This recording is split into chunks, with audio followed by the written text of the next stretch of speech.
नमस्कार मित्रों, मैं आलोक त्रिपाठी हिंदी वाला के नई किरण चैनल में आप सभी का हार्दिक स्वागत करता हूं।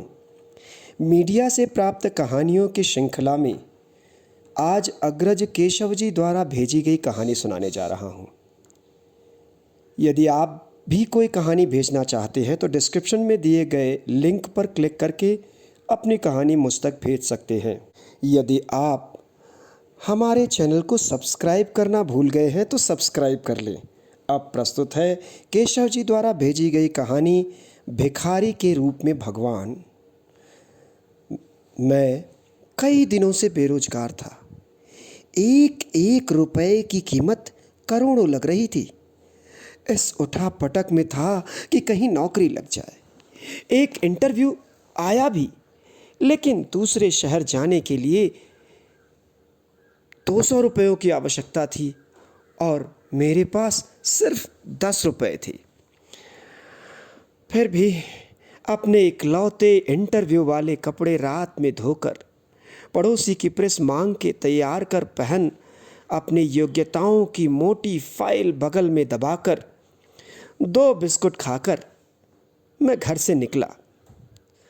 सिर्फ 10 रुपए पास में होने की वजह से पैदल ही जैसे तैसे चिलचिलाती धूप में पसीने से तरबतर होकर स्टैंड की तरफ पहुंचा। यह सोच रहा था कि कोई जान पहचान वाला मिल जाए जिसकी सहायता से मैं इंटरव्यू वाले स्थान तक पहुंच सकूं। काफी देर तक प्रतीक्षा करने के बाद भी कोई नहीं दिखा। मन में घबराहट और मायूसी थी। क्या करूंगा, कैसे पहुंचूंगा?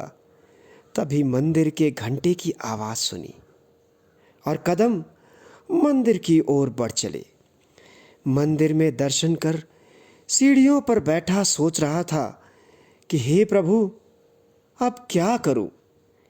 तभी कहीं से एक फकीर आकर मेरे पास ही बैठ गया। मेरी नजर उसके कटोरे में गई जिसमें मेरी जेब से और बैंक अकाउंट से ज़्यादा पैसे थे।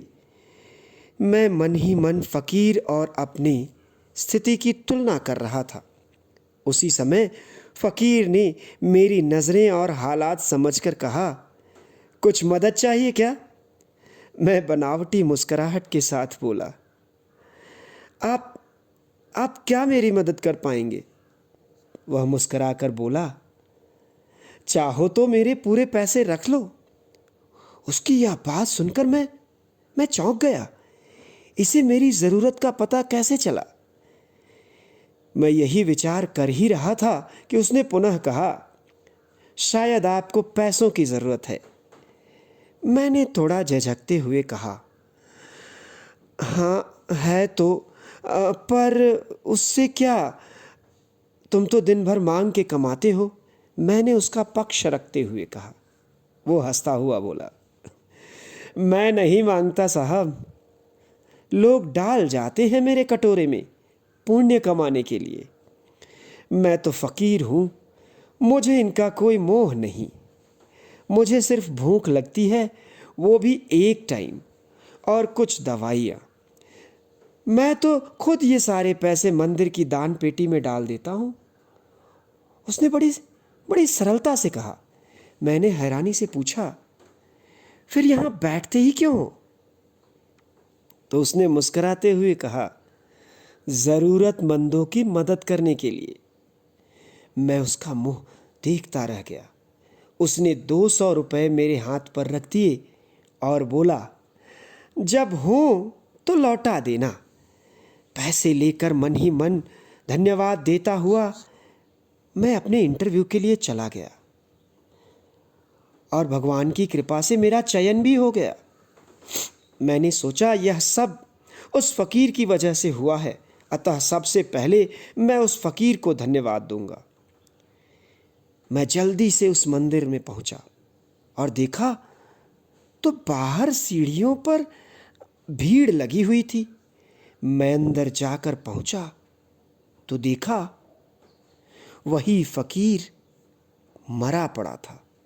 मैं भौचक्का रह गया। मैंने दूसरों से पूछा यह कैसे हुआ, तो पता चला कि वह किसी बीमारी से परेशान था, सिर्फ दवाइयों पर जिंदा था। आज न तो उसके पास दवाइयाँ थी और ना ही उसको खरीदने के पैसे। मैं अवाक रह गया। उसने अपनी दवाइयों के पैसे मुझे दे दिए। जिन पैसों से वह अपनी जिंदगी बचा सकता था, उन्हीं पैसों से मेरी जिंदगी बना दी। उसी समय भीड़ में से किसी ने कहा, अच्छा हुआ मर गया। ये भिखारी भी धरती पर बोझ होते हैं, किसी काम के नहीं। मेरी आंखें डबडबा सी गई। मैंने सोचा, यह भिखारी कहाँ था? ये तो मेरे लिए भगवान ही था, नेकी का फरिश्ता, मेरा भगवान। मित्रों, हम में से कोई नहीं जानता कि भगवान कौन है, कहाँ है, किसने देखा है भगवान को। भगवान तो बस इसी तरह किसी भी रूप में मिल जाते हैं। हर जीव के अंदर परमात्मा का अंश है, अतः हमें कभी किसी को छोटा नहीं समझना चाहिए, बल्कि सभी जीवात्माओं का सम्मान करना चाहिए। इस प्रकार से यह कहानी यहीं समाप्त हो जाती है। यदि आप इसी तरह के अनुभव और कहानियाँ सुनना चाहते हैं और साझा करना चाहते हैं, तो मेरे इस वीडियो को लाइक कीजिए, चैनल को सब्सक्राइब कर लीजिए और हाँ, बेल की आकृति वाले नोटिफिकेशन को क्लिक जरूर कीजिए, जिससे हमारे वीडियो की सूचना सबसे पहले आपको मिल सके। और अब कमेंट में एक बार जय श्री कृष्ण लिखें और अपने मित्र आलोक को इजाज़त दीजिए। नमस्कार।